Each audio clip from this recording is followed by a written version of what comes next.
Então, boa tarde a todos. Antes de mais, quero agradecer aos presentes, o João Abreu, o Fernando Brito, o Bruno Polítia Sequeira, o António Sousa Dias. Eu sou o Miguel Rodrigues. Nós estamos aqui para dar início a um ciclo de conversas do projeto de invenção da amnésia, que é um projeto que tem um grupo de base de artistas visuais, que sou eu, que é o Fernando Brito, que é o Nuno Andrade e que é o Renato Japi, e que conta com alguns convites ao longo das várias aparições que vamos fazendo, e que tem início hoje por ocasião da participação deste projeto na Project Room do Museu da Paisagem.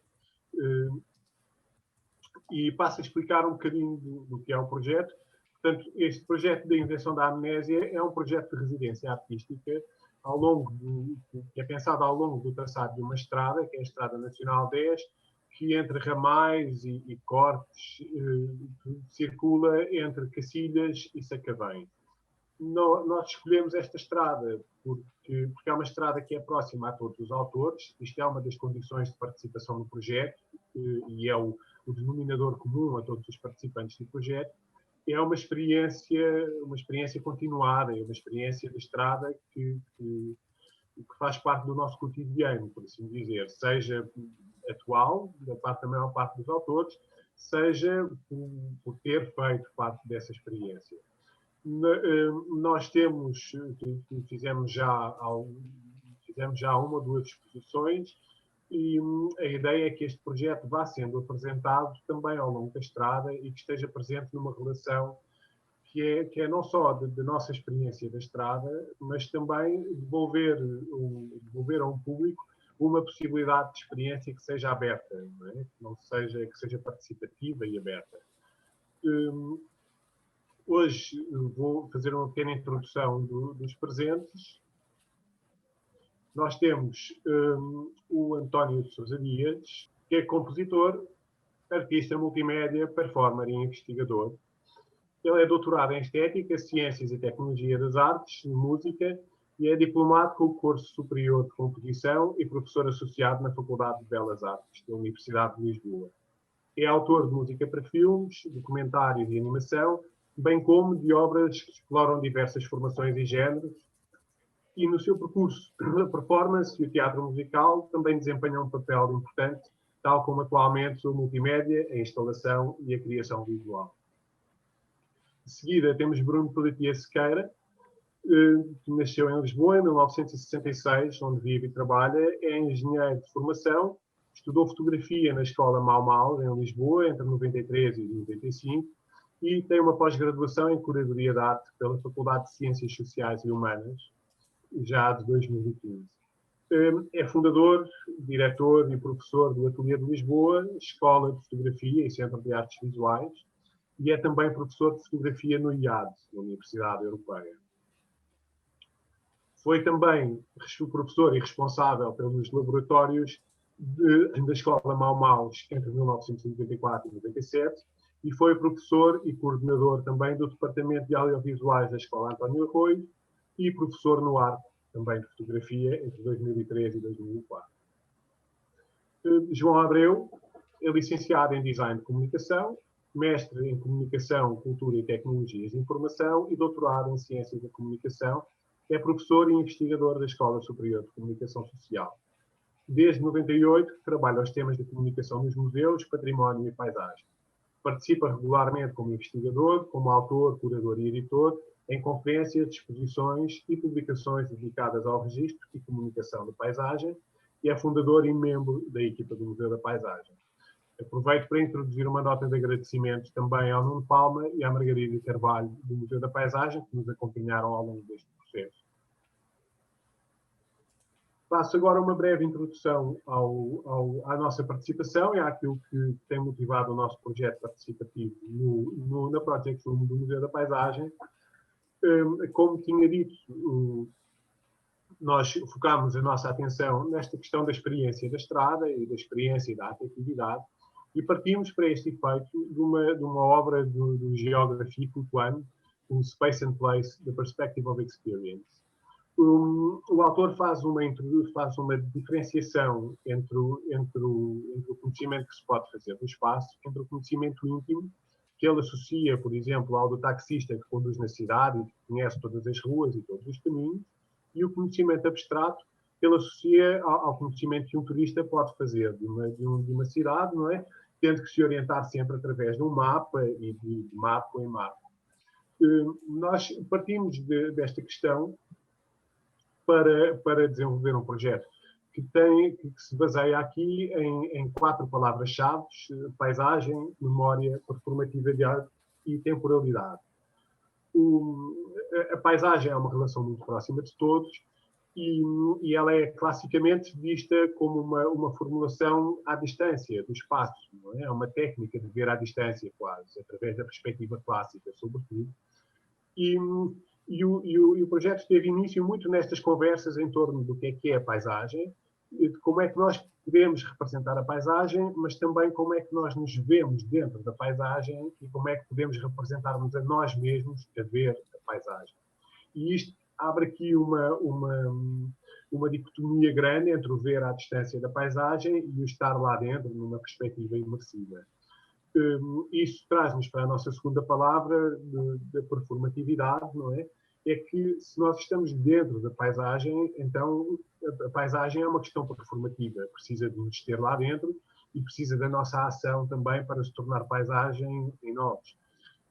O que nos abriu também é a questão de memória, não é? Que é, uma vez que é uma questão performativa da paisagem, como é que nós podemos memorizá-la e como é que nós podemos passá-la como memória para terceiros. Ou seja, estarmos a mostrar o que é a paisagem como uma coisa distante, igual, é uma coisa e podemos chamar-lhe um facto.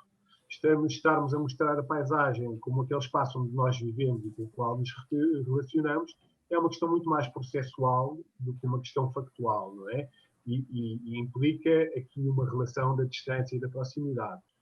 O que nos traz, por fim, à questão da temporalidade, e era sobre esta última palavra-chave que eu queria falar um pouco com todos vocês, que é, isto então é um processo que ocorre no tempo.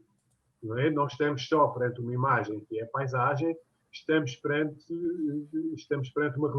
uma representação que deixa de ser linear, não é? Porque decorre da nossa experiência e conforme decorre da nossa experiência, a ideia de que nós, usando o termo da estrada, começamos num ponto e acabamos no outro, ou a ideia de que nós estamos perante uma coisa que acontece à nossa frente ou para lá de uma janela, deixa de ser válida e passa a ser uma experiência fragmentária, porque em qualquer momento que nós estamos na paisagem, podemos lembrar-nos de qualquer outro momento em que tínhamos lá estado e podemos antecipar momentos em que possamos vir a estar. Esta questão foi importante para nós na preparação da nossa participação no Museu da Paisagem, na Project Room, na medida em que foi sempre muito interessante para nós criar um espaço não só que representasse estas relações todas, mas também que pudesse servir para quem fosse navegar no site, que pudesse de algum modo criar essa envolvência e essa necessidade de que fosse a própria pessoa a navegar no site a criar o seu contexto de navegação. Portanto, nós temos um conjunto de fotografias, temos um conjunto de desenhos, temos um texto gravado, portanto, uma história em áudio, e temos vídeos, um conjunto de filmes que é fragmentado e que é disposto no site de tal maneira que a visualização ou a audição linear do vídeo ou da história são apenas uma das opções de navegação. Nós não sabemos onde é o início, não sabemos onde é o fim, e, portanto, qualquer percurso dentro deste site é válido. Pronto. Eu gostaria de começar e de abrir um bocadinho esta conversa e de lançar aqui uma questão ao João Abreu, enquanto coordenador do Museu da Paisagem. Já agradeci no início, volto a agradecer o convite ao João Abreu, ao Nuno Palma e à Margarida Carvalho, a incrível paciência e perseverança, porque devíamos ter lançado isto há um ano atrás, quase, não é? E este ano esquisito foi um desafio muito grande e sabe muito bem estar a chegar aqui ao fim ou ao início de um processo novo, não é? E ter o projeto feito. João, então eu gostava de te lançar aqui um desafio como autor também, porque sei que participas de algumas produções do Museu da Paisagem, também como curador de projetos, não é? Nós falámos nesta questão da fragmentariedade e do facto de nós termos esta relação de proximidade e distância. Queria perguntar-te, como curador do Museu da Paisagem, como é que tu vês este processo? Ou seja, como é que é ver à distância uma ideia que é de paisagem, aquilo que é a ideia do Museu da Paisagem, com a relação que tens com as visões, chamemos de fragmentos de cada um dos projetos que o museu alberga. Obrigado, Miguel. Bem, antes de mais, isto também aqui um bocadinho para expressar aqui a minha satisfação, estes dias em que os projetos são apresentados ao público e ficam concluídos, são sempre dias bons. Portanto, estamos aqui muito contentes por ter mais um projeto concretizado no Museu da Paisagem e, em particular, com este grupo, com este coletivo, que quase que dá a ideia que esta Project Room foi feita à medida, no sentido em que é um espaço que nós criámos no museu, precisamente para projetos de investigação, para projetos de criação artística, que sejam exploratórios neste modo de relação com a paisagem. E neste projeto em particular, eu acho que há aqui tentando aqui um bocadinho depois ir aproximando-me aqui ao tema que lançaste, eu acho que há aqui na verdade, o que nos interessa nesta relação com os públicos e nesta mediação sempre entre públicos e paisagem, que estas exposições e estes projetos, os vários projetos que vamos desenvolvendo, têm sempre esse grande objetivo. Eu acho que este projeto tem aqui uma particularidade que eu acho interessante também para reflexão, que é esta ideia de uma estrada ser um território, não é? Ou seja, e de alguma forma que abre este entendimento da nossa relação com a paisagem no nosso cotidiano, que nos deslocamos muito ao longo de estradas, não é? E quase que nesta ideia de a paisagem ser um grande plano que é percorrida por uma linha e de vez em quando conseguimos, a partir de certos pontos, esta ideia do ponto, da linha e do plano, e este território linha, que é uma estrada, é interessante na medida em que as nossas paisagens cotidianas fazem-se a partir dessa ideia de movimento e de percorrer um espaço que acaba por ser a nossa paisagem. E este movimento ativa, de certa forma, aquilo que tu falavas há pouco, as questões do tempo e do espaço, não é? No fundo, nós percorremos a uma determinada velocidade, a um determinado espaço, e é dessa percepção que, de alguma forma, são ativadas as paisagens. Aqui nesta minha ligação com estes projetos é sempre muito interessante, porque nós o que procuramos nos parceiros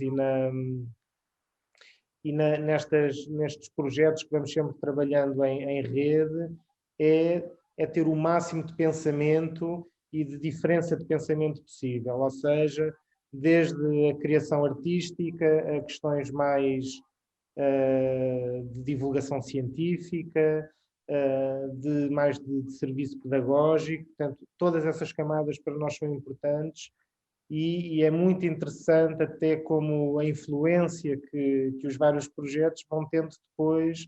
É quase como se cada projeto fosse um elo de uma construção, não é? Permanentemente inacabada, porque a paisagem tem esta particularidade da infinitude, não é?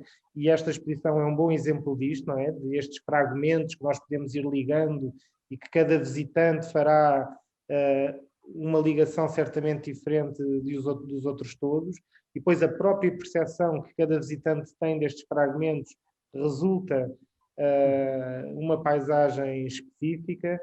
E tudo isto vai criando aqui pontas que nós vamos agarrando e vamos, de alguma forma, também sendo influenciados e acho que é esta quase uma espiral, não é? Que vai nascendo e que vai produzindo reflexão, pensamento e criação. Eu acho que é muito, muito interessante. Passo-te agora aqui a palavra, não sei, podemos fazer aqui esta conversa mais cruzada. Miguel, diz-me. Este elemento é interessante, talvez estejamos aqui,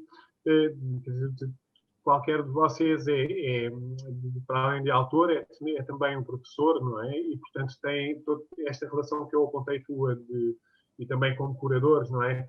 Esta relação que eu apontei tua com os trabalhos sobre a paisagem é uma relação que, de algum modo, todos estes convidados aqui têm, o trabalho sobre a paisagem e não só, não é? Com a ideia do trabalho e da criação artística. E, se calhar, pegando um bocado nisso, eu lançava aqui a questão ao António, que é, eu ouvi uma entrevista tua, António, e retive aqui uns elementos que me pareceram interessantes de mencionar. Isto era uma entrevista na primeira pessoa, que foi conduzida pelo Pedro Boléu, gravada a 15 de dezembro de 2019, 1900, é um bocadinho anterior, no Oculto da Ajuda, em Lisboa. E houve aqui umas questões que me chamaram a atenção, porque me parecem ser muito próximas. Há aqui uma relação com o som que é da temporalidade, naturalmente, e da imersividade, não é? E eu destaquei aqui 3 elementos que isolei, em que tu falavas do ato voluntário da criação, que estavas a referir ao som, e há uma estratégia de resposta face ao som, não é? Mas eu gostava que tu comentasses esta estratégia de resposta, como é que ela te coloca no espaço, não é? Como é que é esta duração, como é que um músico percebe esta duração numa resposta? O som também existe no espaço. E já agora, as outras 2 questões que tinha, tu referiste também a escrita de palimpsesto e o que acontece entre, isto é, de um termo que tu retiras do François Julian, do filósofo, e que é muito interessante, porque também, de algum modo, remete, apesar de estarmos a falar de ti como compositor e, portanto, como, digamos assim, como autor único da composição, também remete um pouco para a nossa situação de como é que nós estamos, a dizer, uns entre os outros, e uma escrita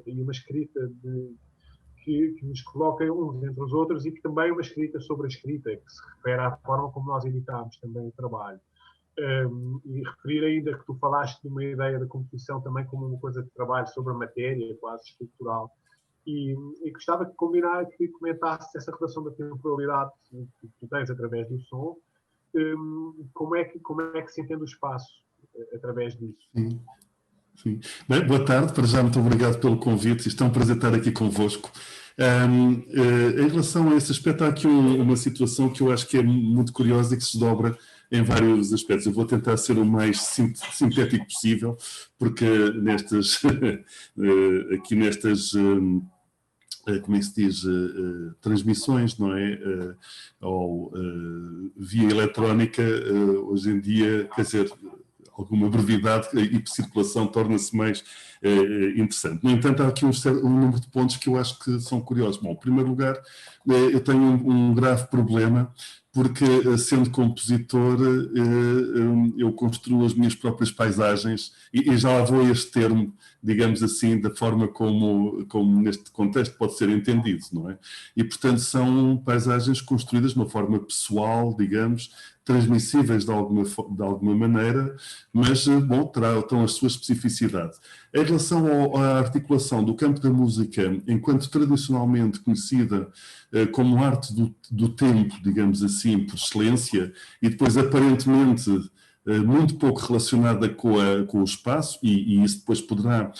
Aqui estou a fazer a relação não com a ideia de uma paisagem expressa como a organização de um território temporal, de matéria fundamentalmente temporal, mas também não esquecendo o lado da organização visual, não é? É muito interessante observar uma coisa tão banal, digamos assim, como a estabilização das orquestras. O que é que eu quero dizer com isto? A produção do som por orquestra é algo que obedece a imperativos de ordem espacial.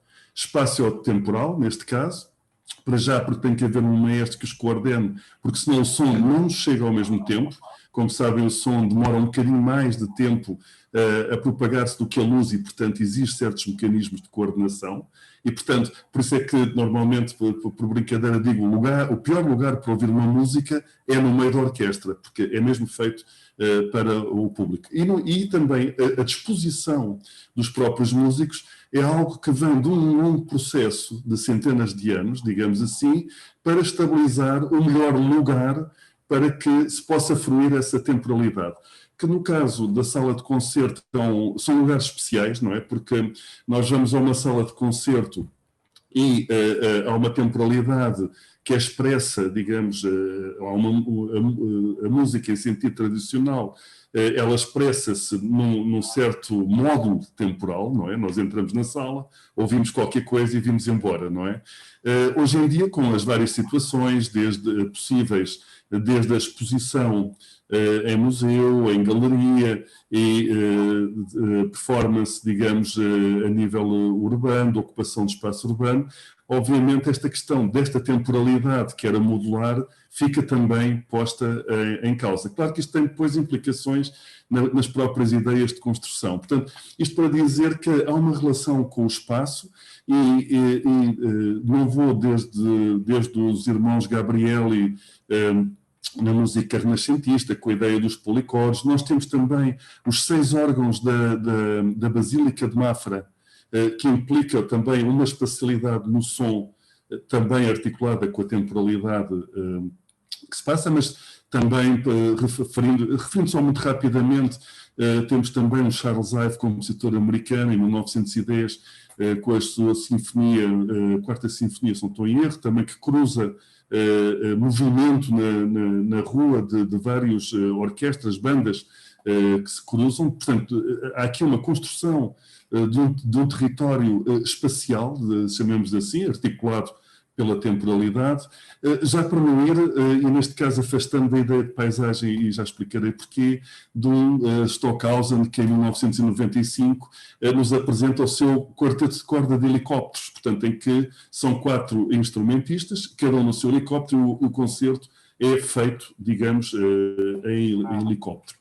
Portanto, há esta relação que eu acho particularmente interessante, para não falar de um compositor que é poucas vezes referido, porque é menos conhecido, é Eva Brandt, que precisamente vai prever que a sua música seria executada, por exemplo, a direcionalidade dos sons, a forma como os trompetes estão na sala, ou para que lado é que tocam, e mesmo pensando que os músicos no próprio palco deviam estar em andares conforme o tipo de emissão que fazem. Portanto, esta relação com o espaço, chamemos-lhe assim, não chamemos ainda paisagem, não deixa de ser também pertinente numa arte que aparentemente se organiza apenas pelo tempo, digamos assim.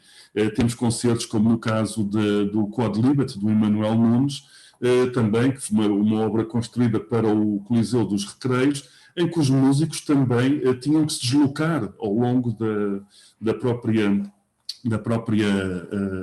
sala, digamos assim, e portanto isso vai criar outras relações. Estes casos que eu estou a apresentar não são casos únicos, mas era apenas para lançar esta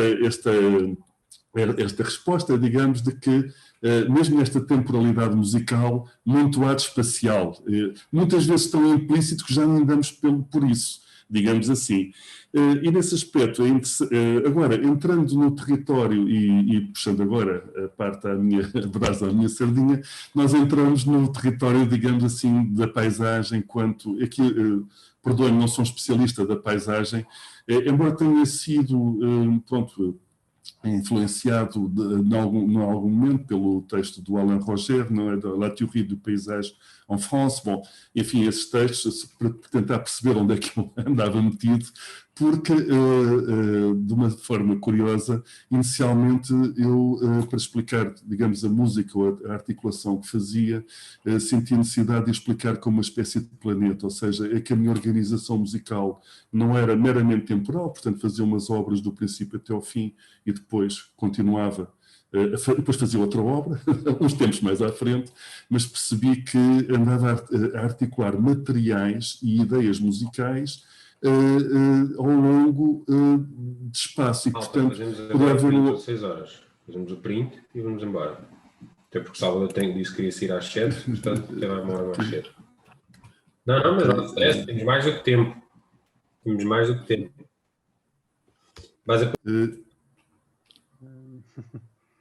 Ok. Pronto. Como parênteses, e isto depois pode ser editado e cortado, obviamente lá está a vantagem da pós-produção. Se virem que em algum momento estou a alongar-me, pronto, é interromper, ok?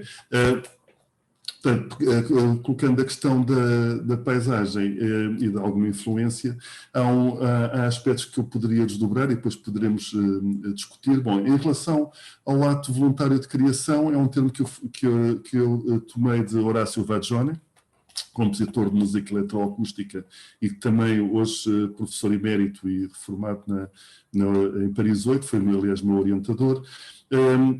Vagione toma este termo como uma ideia de combater a ideia dos objetos encontrados, ou seja, em música eletroacústica haveria muita ideia instalada em dado momento da ideia do objeto encontrado, portanto nós vemos o que é que a natureza, digamos, nos dá, a natureza sonora neste caso, e depois trabalhamos a partir daí.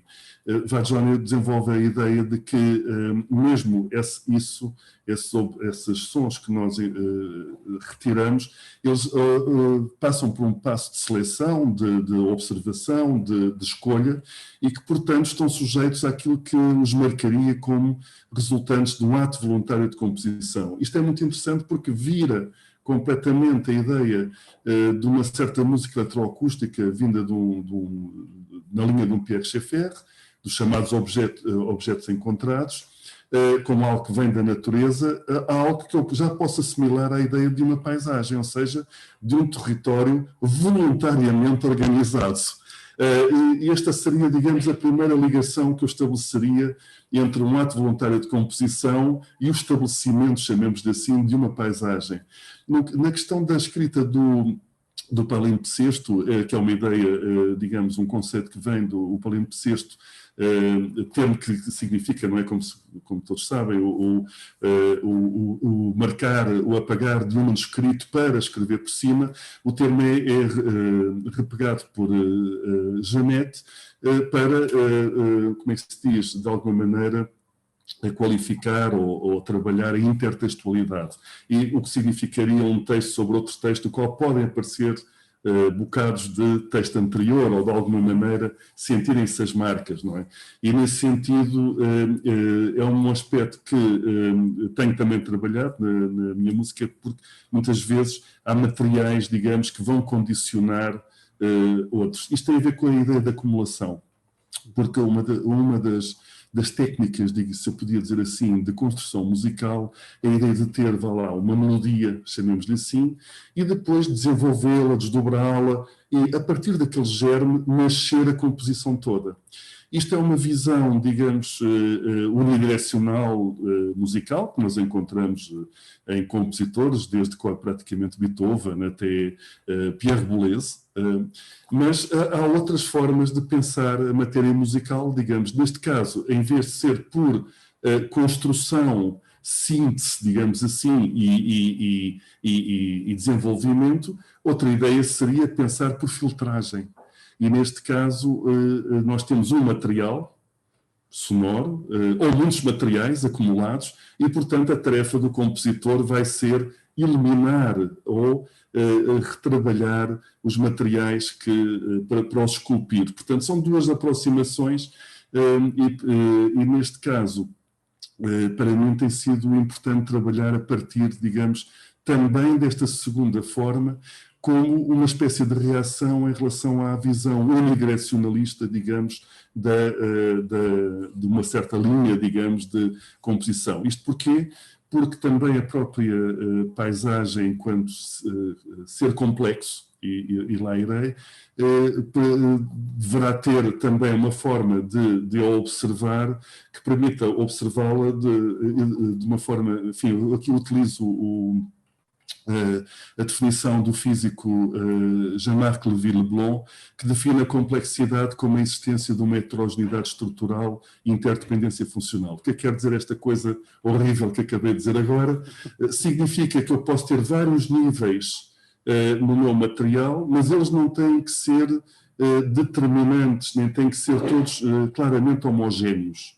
Ok? Eu posso ter um som retirado de um trovão, enfim, gravado de uma paisagem ou da natureza de um trovão, e posso ter um outro objeto que é um acorde com notas escritas, dós, rés, mis, com trompetes. Estão a ver? Portanto, os materiais podem ser heterogéneos, portanto, e estruturalmente heterogéneos, podemos ter estruturas que como é que se diz, que interagem e que se confrontam num sentido claramente positivo, e também a ideia de que não há um que determina o outro, eles co-determinam-se, e é isso que quer dizer interdependência funcional, ou seja, naquela ideia do motivo que vai gerar a obra, o tal motivo é o motivo gerador que vai condicionar tudo o resto. Claro que isto levantou sempre grandes problemas na música, nomeadamente a ideia de que quando se tem esta unidirecionalidade e determinismo, tudo o que um compositor ou criador vai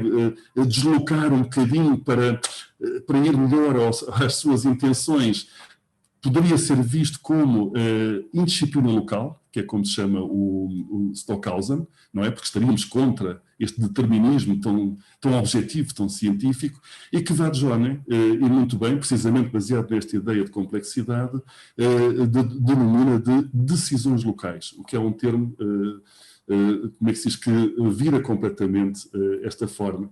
Ora bem, o que é que isto tem a ver com a paisagem? Já agora em musical, da minha parte, e para ficar por aqui, eu diria que um aspecto muito interessante que em algumas obras fui fazendo, sempre a paisagem, sempre a constituição de paisagens, portanto, lá está, territórios organizados, sempre fascinou.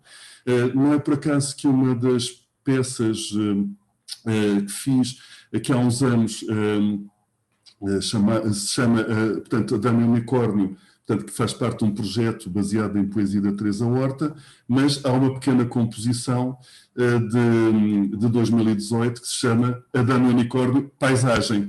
Porquê Dama e o Unicórnio Paisagem? Porque tal e qual como alguns pintores, eu vou pôr aqui o link no SoundCloud, fica pelo menos registado, tal e qual como alguns pintores, não havendo a poesia, não havendo a atriz que faz a performance, todo aquele aparente fundo que é aquela música que está à volta, que também é um personagem, mas que tem outras funções na obra, ganha todo o relevo. E, portanto, esta paisagem, digamos assim, torna-se figura, abandonando o seu papel que poderia ser por isso de fundo. Portanto, há esta relação e esta dialética, digamos assim, criada musicalmente, que é um dos aspectos que me interessa trabalhar. Para terminar, e na relação da música com o espaço, e neste caso como experiência pessoal, há um exemplo que se chama Ondas, penso que, já não me recordo do nome, foi o ano passado e foi feita novamente este ano, Ondas Distâncias, que é uma obra para guitarra e eletrónica, que foi uma encomenda para o Museu da Água, portanto tocada apresentada na Mãe d'Água das Amoreiras, e só por curiosidade, isto por causa da questão do tempo e da relação entre o tempo e o espaço, nessa obra o que eu tomo como sons polarizadores são resultantes quer dizer, o Mi e o Sol sustenido que se ouvem são resultantes de comprimentos de onda que estão articulados com a própria arquitetura do espaço e, portanto, que provocam certas ressonâncias e que isso permite articular com a guitarra e com o resto da banda momentos em que há aproximação, um som mais redondo, por assim dizer, ou sons que saem mais fora, digamos assim, por isso. Portanto, não sei se isto foi mais ou menos claro para lançar algumas pistas de articulação entre música, espaço, paisagem, tempo, mas não queria tomar agora mais tempo, mas penso que por aqui já poderíamos dar continuidade para alguns outros tópicos. Obrigado, António. é interessante, estás a referir-te, é interessante que tenhas acabado mais ou menos no mesmo tópico que estavas a falar há pouco. Eu estava a lembrar-me da minha experiência como cantor e de como às vezes é difícil interpretar obras de determinadas épocas em espaços que são de outras épocas, porque a reverberação é completamente diferente e a forma como a escrita musical é feita, não é? Tem que refletir mais ou menos este espaço. Portanto, grandes catedrais mais antigas não se dão muito bem com obras com muitos apontamentos, é? e com notas muito curtas, digamos assim, Sim. e vice-versa. Eu tinha a impressão que o Fernando tem aqui algumas coisas a comentar, mas queria, antes de passar a palavra, saltar aqui para a terceira questão e introduzir aqui o Bruno Torres e Sequeira, porque há uma relação que achamos interessante. Há termos que se repetem, não é? Quando falamos de música ou quando falamos de imagem, falamos de ritmo, falamos de texturas, falamos de cores, falamos de... Talvez, Bruno, no caso dos fotolivros, consigamos falar até de uma relação melódica com a sequenciação das imagens, não é? E numa composição quase como uma partitura.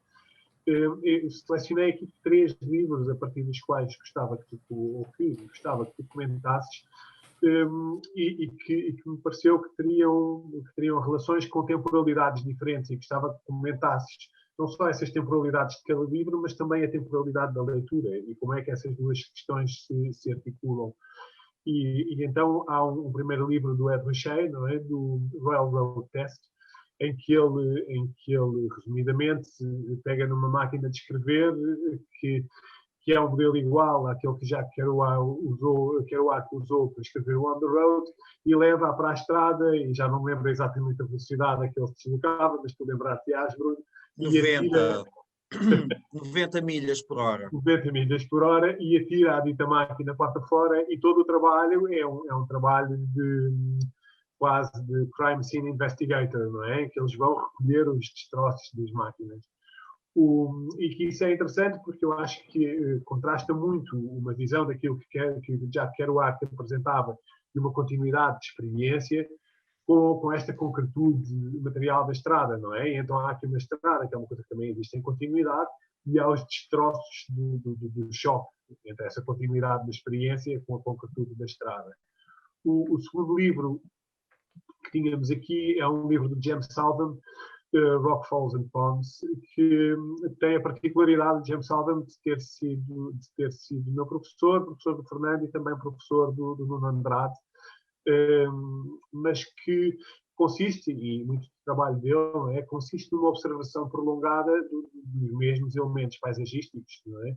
E tem a particularidade dupla ao nível do tempo, de ser uma coisa que se constrói no tempo, porque ele leva muito tempo a observar os mesmos elementos, mas também, neste caso particular, na medida em que ele vai observar o mesmo espaço, exatamente, com intervalos grandes entre si, a transformação dentro do mesmo espaço, não só a tipologia de espaços, mas a repetição da observação do mesmo espaço dentro dessa tipologia, e acho que abre aqui temporalidades diferentes de experiência e de observação.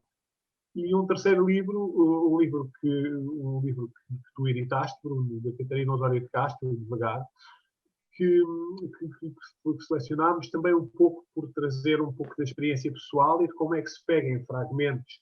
E lembrando que a imagem também fragmenta, não é? Nós enquadramos e tiramos uns pedacinhos do todo, e como é que se faz depois uma reconstituição de uma unidade de experiência através de fragmentos que são dispersos ao longo do tempo. E passo então a palavra. Então, boa tarde a todos e obrigado pelo convite e felicito a todos por esta iniciativa. Em relação aos livros que tu falaste,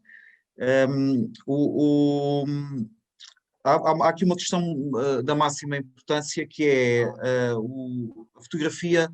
As fotografias tendem a ser fragmentos de uma determinada coisa, e é muito justo que tu introduzas a ideia do fotolivro, porque o fotolivro, ao criar uma determinada sequência e ao organizar as imagens com determinados ritmos, altera definitivamente a nossa maneira de vermos aquelas imagens. Portanto, se nós estivermos a ver uma exposição, nós temos hipótese de nos aproximar ou afastar dos trabalhos, podemos ver uma peça isoladamente, podemos recuar um pouco e ver um conjunto maior de imagens e, eventualmente, num determinado ponto do espaço expositivo, conseguiremos ver a totalidade de uma exposição, eventualmente. No caso de um livro, isso não é possível. Um livro é um espaço de colocação de imagens que nos obriga a ver as imagens numa determinada sequência. Nós podemos fazer avanços e recuos, podemos saltar páginas, mas é de todo impossível termos acesso à totalidade das imagens de um livro, exceto se elas existirem na forma de Leporello, que é uma situação bastante pontual na utilização dos livros. Portanto, são casos excepcionais a utilização do Leporello para livro.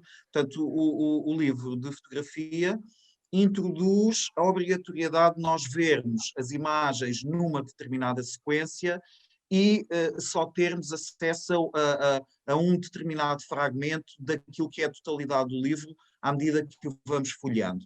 Portanto, há uma correlação entre a música e o fotolivro, e isso é muito interessante porque a música existe em sequência, existe um som primeiro, depois existe outro e assim sucessivamente. Portanto, quando nós estamos a ouvir uma música, há uma sequência temporal e o fotolivro introduz na fotografia um pouco essa dimensão. Existe uma dimensão cinematográfica, obviamente, no sentido em que existe um processo narrativo muito forte dentro do fotolivro. Pode existir ou não esse elemento narrativo, mas de um modo geral as possibilidades narrativas do livro são utilizadas por quem os constrói e, de facto, a ideia do fotolivro enquanto processo, enquanto sequência, enquanto fluxo, tem uma fortíssima relação com a ideia da estrada. Eu queria também falar de uma questão que ainda é só um pequeníssimo à parte, que é a questão ao estarmos, por exemplo, num veículo, seja ele qual for, e percorremos uma estrada, esse movimento transforma e introduz uma dimensão cinematográfica na paisagem. Isso foi sempre qualquer coisa, enquanto autor, que me entusiasmou imenso, e lembro-me que o movimento, para mim, sempre foi um catalisador da vontade de produzir imagens, por transformar algo estático, por transformar uma paisagem estática ou qualquer assunto que é estático, de repente ele transforma-se numa espécie de um filme. Ao estar a deslocar numa estrada, eu vejo uma paisagem como um filme. Isso para mim desde muito cedo foi qualquer coisa de importantíssimo e um forte... um elemento muito forte para me levar à produção de imagens. Portanto, curiosamente, isso parece assim uma espécie de fazer as coisas um bocado em contradição, porque eu trabalhei com fotografia e com vídeo e em muitas situações eu utilizei a fotografia como uma certa possibilidade cinematográfica, e quando trabalhei com o filme, eu filmava para depois extrair fotogramas do filme. Portanto, utilizava uma câmara de vídeo como uma máquina fotográfica e uma máquina fotográfica como uma câmara de vídeo. Enfim, pronto, isto era só uma parte, porque, Miguel, tu sugeriste que a nossa própria experiência, enquanto autores, fosse trazida para esta discussão. Indo aqui à questão dos livros, e em particular o primeiro livro que referiste, o Royal Road Test, foi feito em colaboração entre o Ed Ruscha, o Mason Williams, que é compositor, e o Patrick Blackwell, que era fotógrafo. Portanto, os três fizeram, portanto, é um trabalho colaborativo. Decidiram, portanto, estabeleceram um protocolo muito bem definido, que iam num certo carro, numa certa estrada, a uma certa velocidade. Eram três: o Ed Ruscha, que era o artista em certa medida, um pouco mentor deste projeto era o condutor. Depois havia o Mason Williams, compositor, que era aquilo que eles chamaram o Designated Thrower, porque o projeto tratava, como o Miguel referiu no início, a tirar uma máquina de escrever Royal pela janela enquanto se deslocavam num determinado carro, numa determinada estrada, a uma determinada velocidade. Portanto, era tudo, existia uma pré-determinação em tudo. Cada um deles tinha um determinado papel, havia um que fazia o papel, era o fotógrafo, outro que conduzia e outro que tinha simplesmente o papel, o compositor tinha simplesmente o papel de atirar a máquina de escrever pela janela.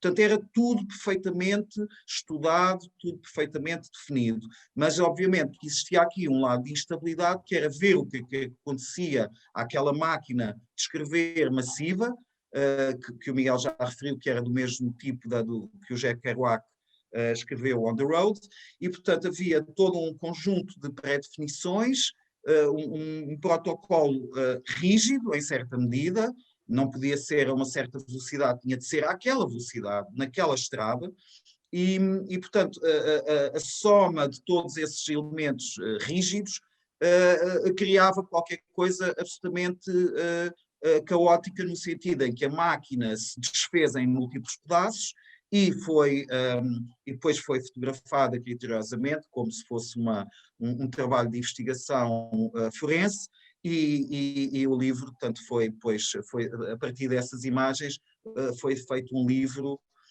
num certo tom, inclusivamente num certo tom um pouco irónico, porque pronto, eles claramente que estavam-se a divertir bastante a fazer este projeto, desde o início em que o pensaram, o momento em que o fizeram, e depois o livro que produziram. Portanto, a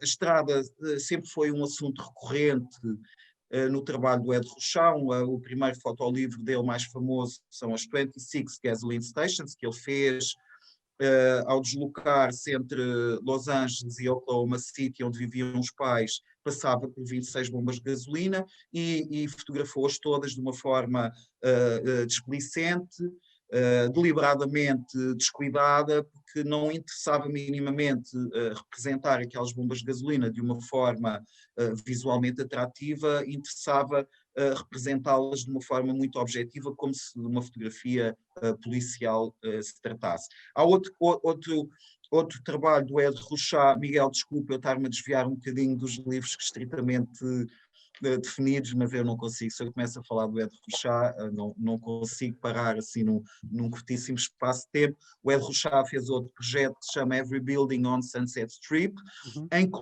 colocou uma câmara fotográfica com a possibilidade de tirar múltiplas fotografias, portanto criou uma espécie de... colocou na parte de trás de uma carrinha pick-up uma câmara fotográfica com uma bobine longa para poder fotografar portanto, colocou... portanto, ele deslocava-se lentamente ao longo dessa avenida, com a câmara a apontar para um lado, a fotografar a curtos intervalos de tempo, de modo a criar um mapeamento contínuo de tudo aquilo que era visível a partir da estrada.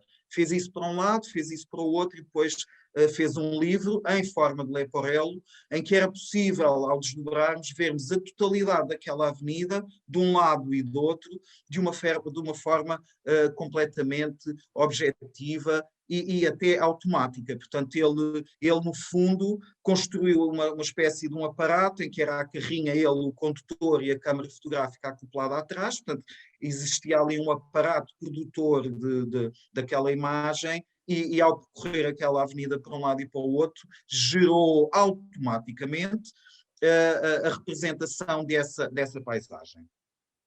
Passando agora para o outro livro que referiste, do James Saltham, o Rock Falls and Ponds. Eu vou falar especificamente das imagens da Rock Falls. Portanto, ele produziu um trabalho ao longo de muitos anos em fotografar determinadas falésias em determinadas alturas e transformou isso numa relação. Portanto, o regresso sistemático a um determinado sítio, a observação das mudanças naquela paisagem e o registro ao longo de um tempo extenso, permitiu que ele estabelecesse uma espécie de uma relação com aquelas falésias. Portanto, ele tinha um determinado número de locais, onde, portanto, a falésia em causa não era exclusivamente, mas começou por ser aquelas falésias que existem na zona mais estreita do Canal da Mancha, que são aquelas falésias de calcário branco, que estão constantemente a desfazer-se. Ele conta que, quando estava a fotografar, ouvia um crepitar que era constantemente o esfarelar daquela falésia. Portanto, e isso teve um papel muito importante, porque esse constante desfazer-se da falésia, em certa medida, tornava-a viva para ele. Portanto, era um assunto vivo. Portanto, uma falésia, um maciço rochoso, tendemos a encarar como qualquer coisa inerte e estática. Nós precisamos de um tempo muito longo para ver as mudanças na paisagem, e naquela falésia em particular, o facto de ser uma pedra muito friável,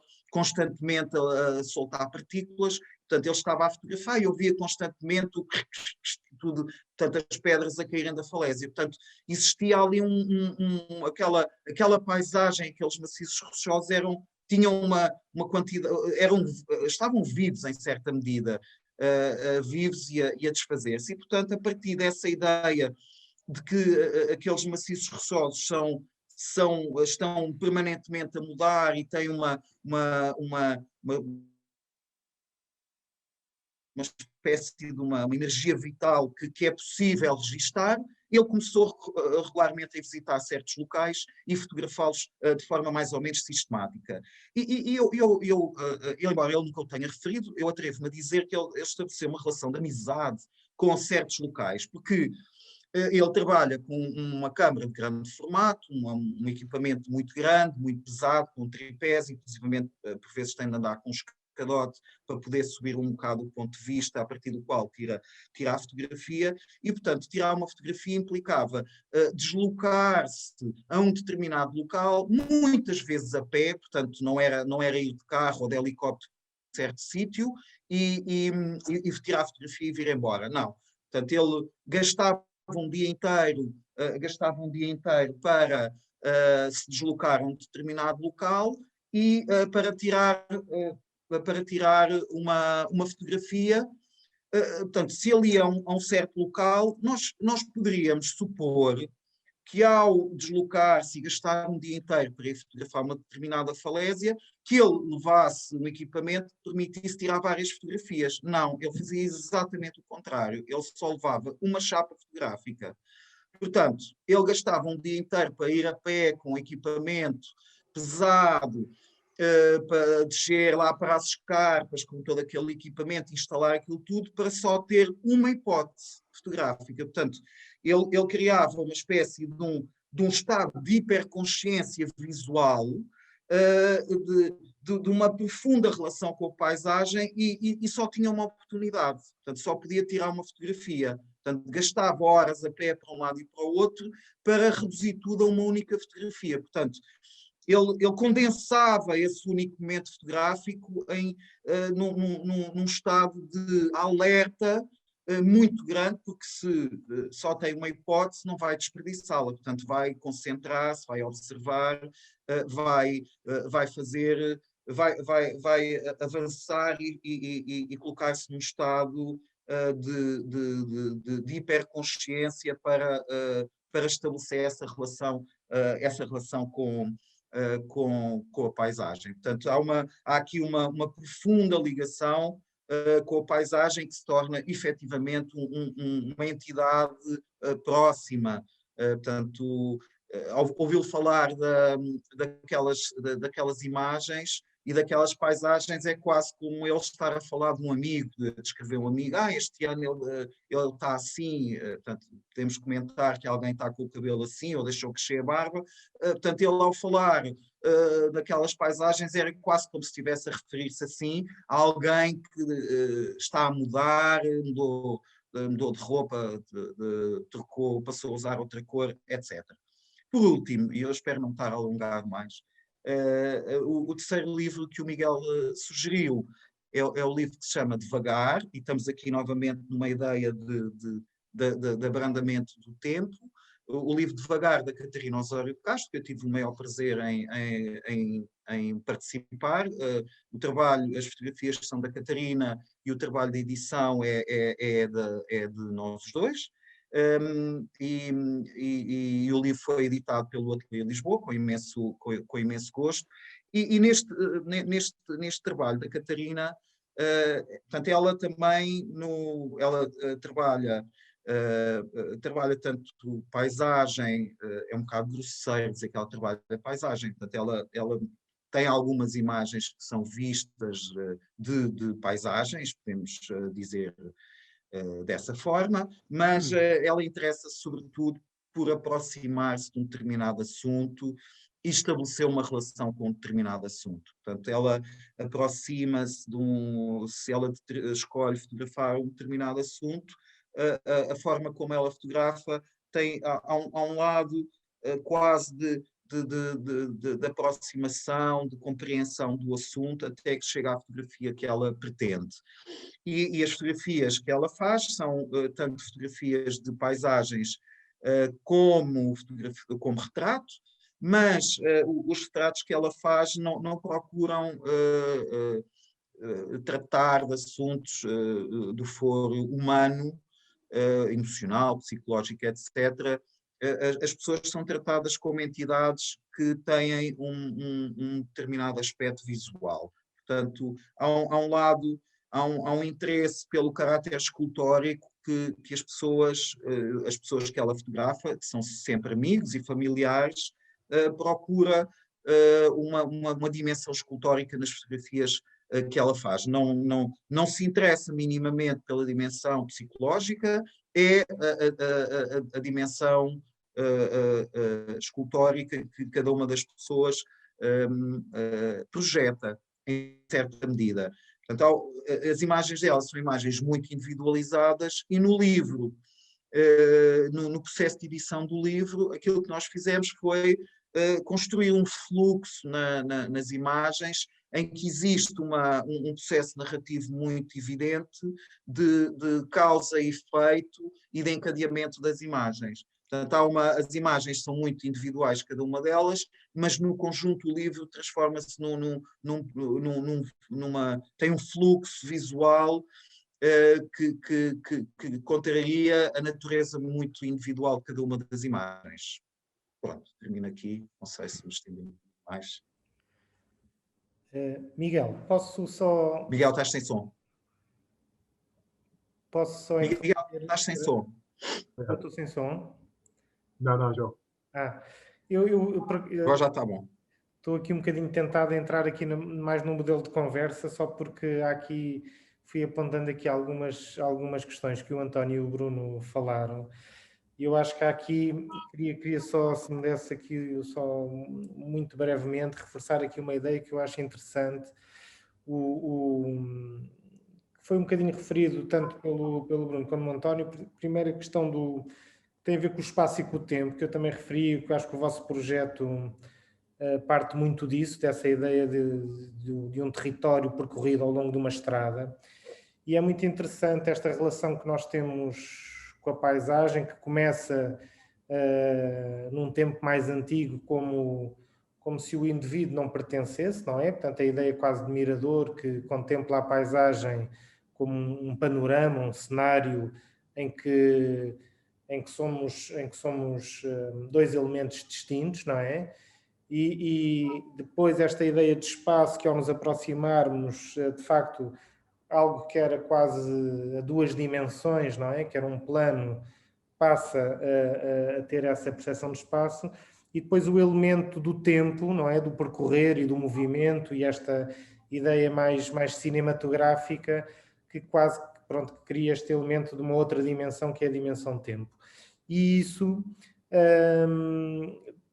provoca uma transformação que eu acho que é essencial naquilo que para nós do Museu da Paisagem é quase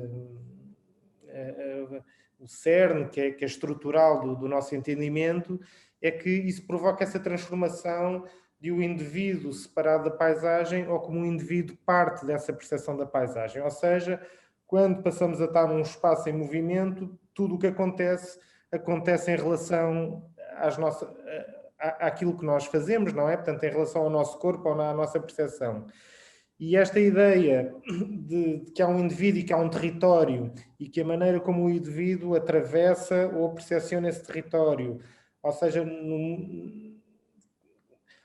a paisagem de facto é aquilo que há em comum entre o território e o indivíduo. E esta ideia de a paisagem nos pertencer e de nós sermos paisagem, ou seja, se não houver essa relação entre o indivíduo e o espaço e o território que atravessa e o modo como o percepciona, a paisagem não é ativada, não acontece. Que é um bocadinho aquilo que no vosso projeto, de alguma forma, é proposto ao visitante, é que ative aquela paisagem através de um espaço criado por vocês.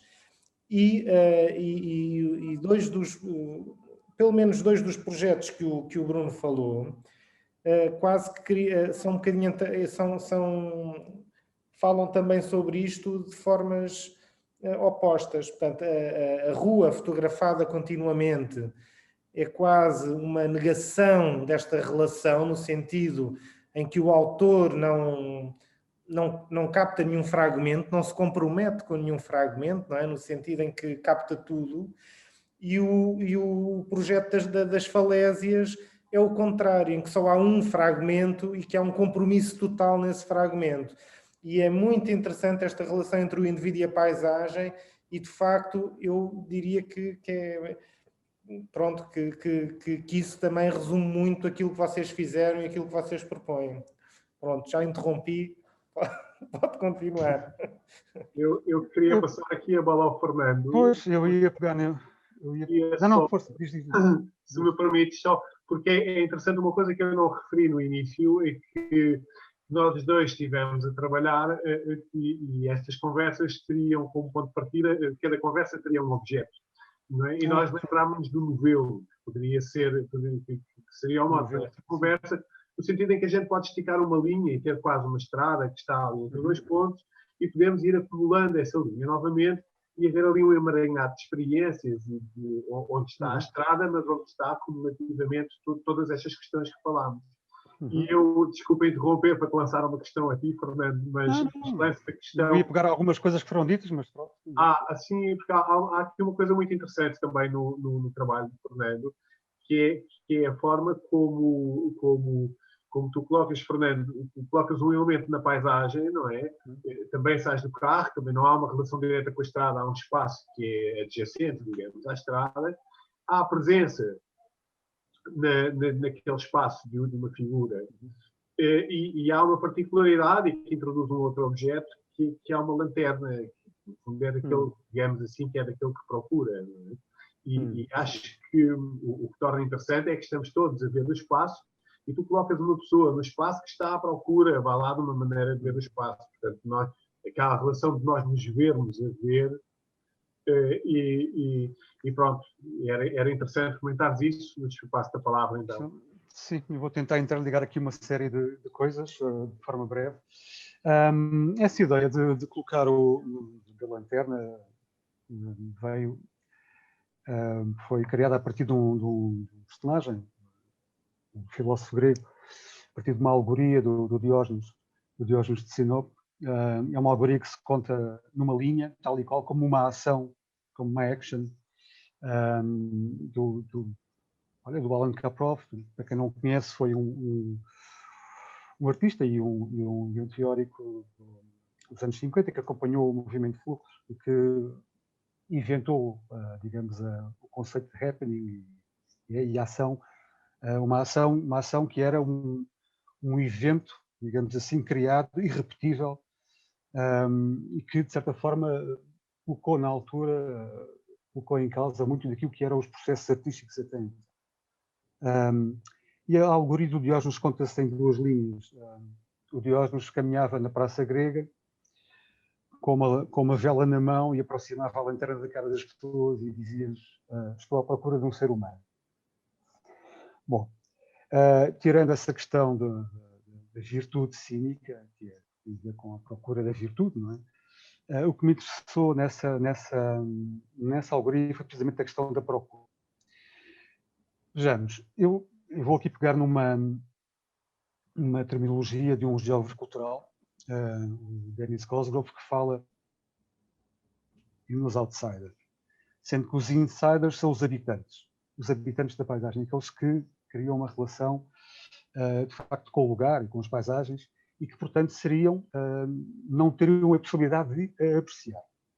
Então, como é que eu, como um insider, não é, me coloco nesta questão? Como é que eu, a partir da minha vivência, a partir da minha relação de intimidade com esses lugares, como é que eu convoco isso para a representação? Sendo que a representação, supostamente, e agora aqui pegando também na questão do influtuante, sendo que a representação até de cultura era sempre uma representação distanciada. Então, como é que eu pego nessa relação de intimidade e a convoco para a representação? É outra forma de dizer como é que eu convoco a performatividade dos meus gestos, que, por sua vez, constroem essas relações e que, por sua vez, são, no fundo, um habitar. Isso é um habitar. Como é que eu convoco essa relação íntima para a representação da paisagem? E o meu trabalho é um pouco, o meu contributo a este projeto também tem um pouco a ver com essa tensão, uma tensão permanente que não é resolvida, nunca é resolvida. Eu não, aliás, gosto de dizer que eu não escolho, neste caso, não estou a escolher um dos lados. Eu movimento-me nessa fratura entre a representação digamos, o lado mais formativo da representação da paisagem, exatamente. Convoco o corpo, através do convocar do corpo e através do convocar daquilo que eu chamo gestos de atravessamento da paisagem. Isto aliado a uma questão, a terceira questão principal, a questão inicial, que é a temporalidade, que é uma questão que me é muito cara.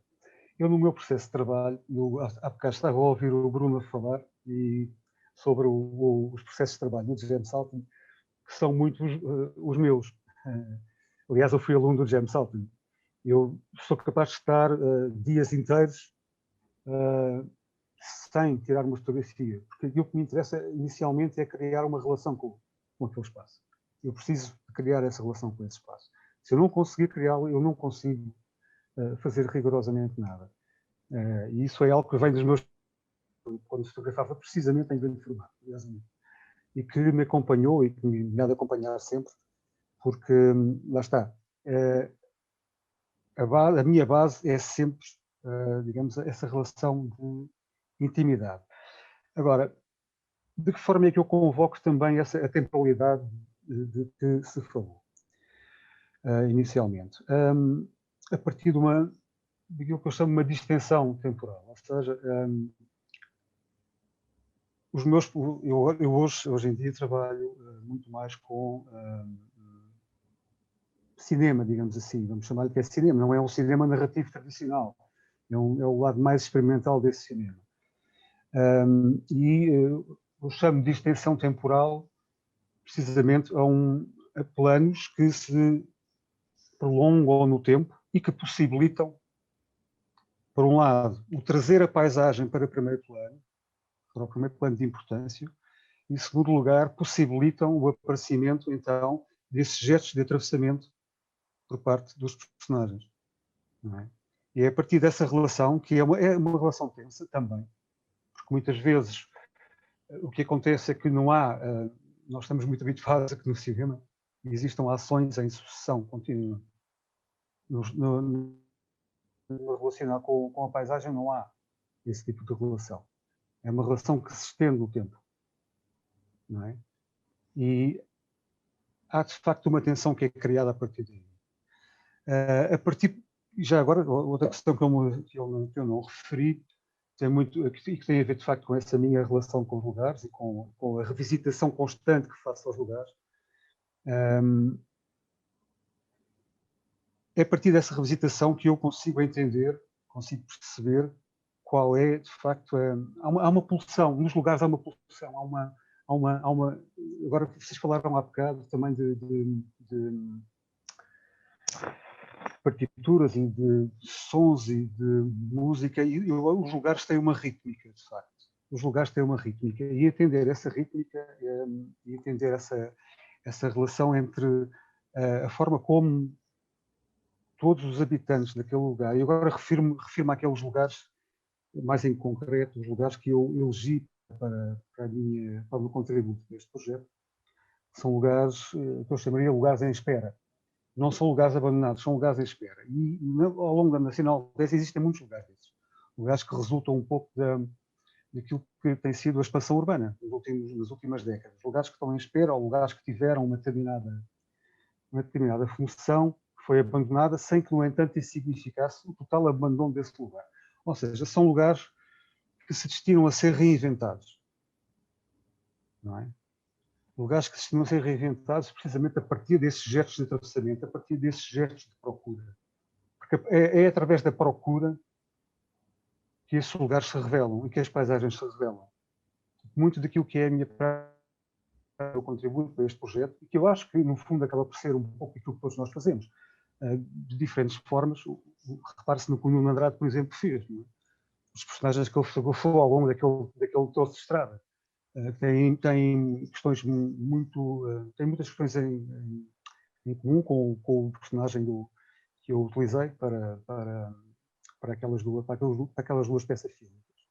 Portanto, a relação entre a temporalidade lenta e o trazer os gestos de atravessamento, a relação entre a performatividade desses gestos e essa distensão temporal são, de facto, questões que são extremamente importantes para mim. E já agora, ainda relativamente à questão aos processos de trabalho no James Salton, eu lembrei-me de uma coisa que o Robert Smith me disse em tempos, que acho que é muito, que se adequa muito à forma como o Salton trabalha.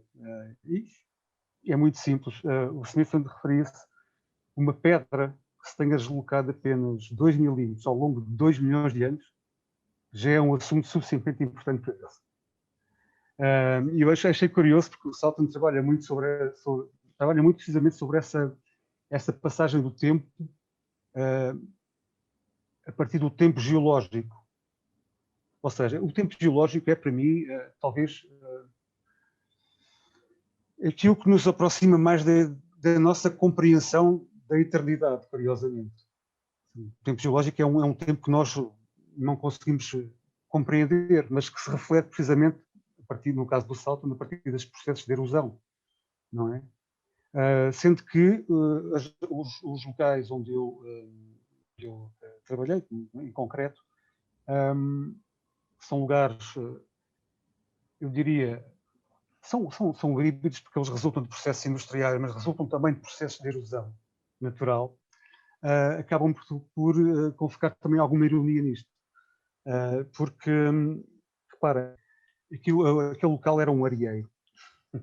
Era um local de extração de areias que foi desativado. Continua a ter ocupação. Isso é muito importante, essa questão de nós olharmos para esses espaços aparentemente sem utilização, não como lugares abandonados, mas como lugares a serem reinventados. Isso é muito importante. Por exemplo, a Susana Sousa Dias trabalhou muito sobre isso no Fortland em Malese, por exemplo. Não é? Para ter um espaço que teve uma determinada ocupação, essa ocupação foi abandonada, no entanto, os seus habitantes reinventaram esse espaço.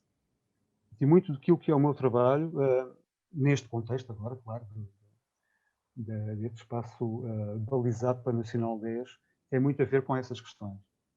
Reinvenção de espaços que não estão abandonados. Eles não estão de maneira nenhuma abandonados, eles necessitam e pedem a nossa intervenção no sentido de os reinventarmos.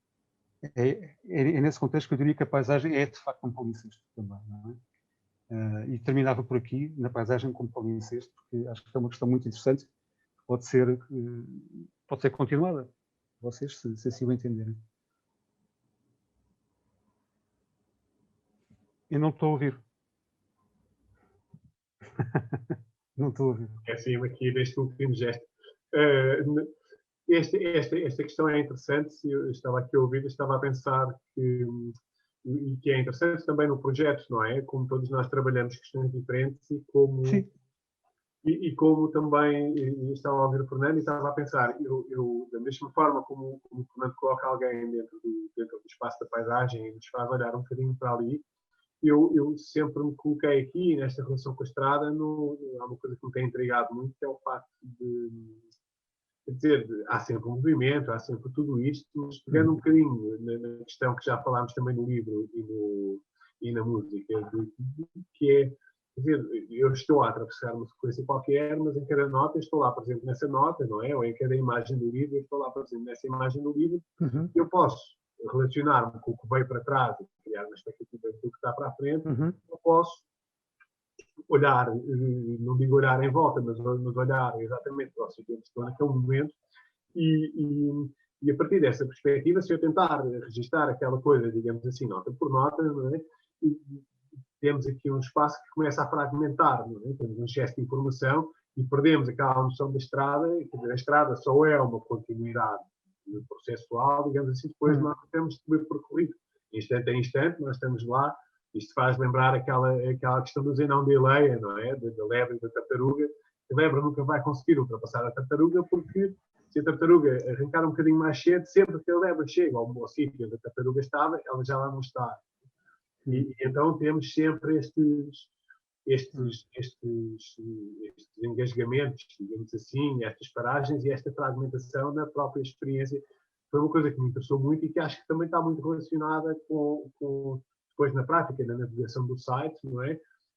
No facto de nós podemos estar a fazer um zoom out e estarmos a saltar de instante em instante, o que também nos dá-nos essa coisa, essa pontualidade, digamos assim, e esse salto.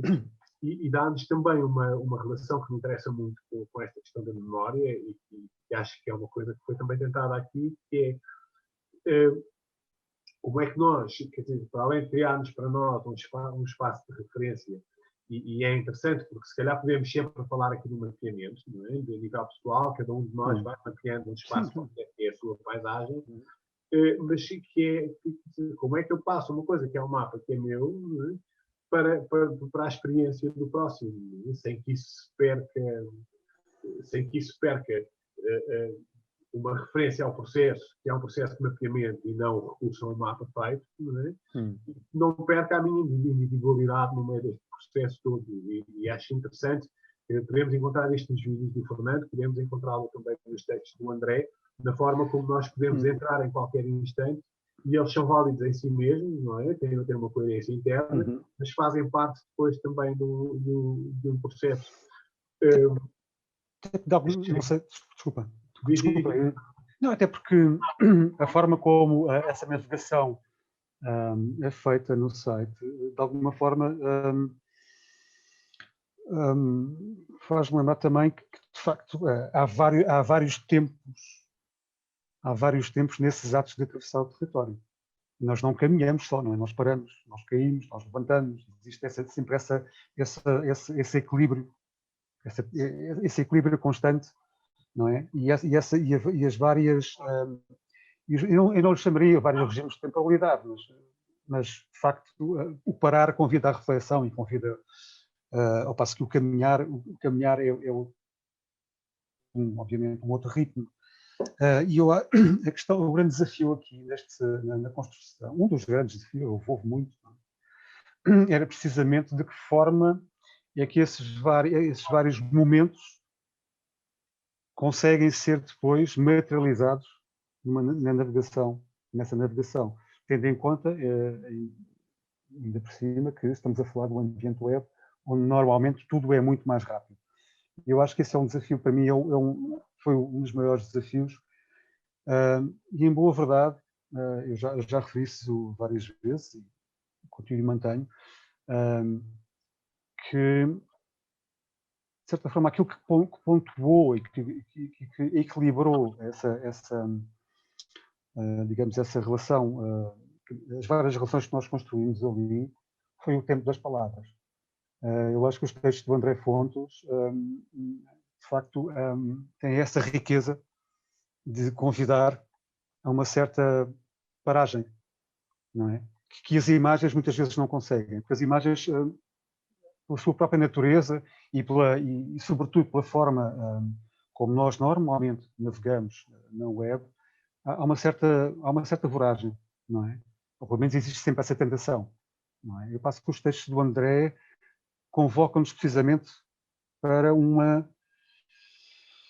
abrandar, não é? E isso é muito importante, porque pontua toda a navegação.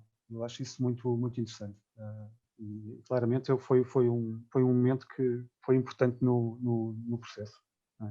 Não sei se estás de acordo. Não... Sim, sim. Acho que, e aproveitando isto, como as conversas são como as cerejas, como se diz, não é?